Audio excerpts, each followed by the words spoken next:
monde sans cookies, je pense que c'est un monde d'opportunités. On va pouvoir réinventer beaucoup de choses, des expériences utilisateurs qui aujourd'hui ne sont pas forcément optimales, dans un souci de plus de personnalisation, mais surtout de plus de respect de la vie privée. Et pour moi, c'est un monde d'opportunités.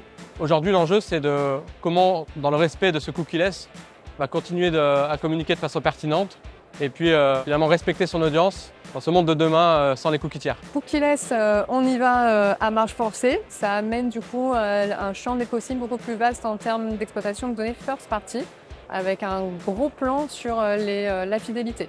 On se trouve dans une dynamique où les programmes fidélité, la fidélisation prend un peu le pas sur les sujets d'acquisition. Donc on vient, je pense, sur un rééquilibrage sur ces thèmes-là.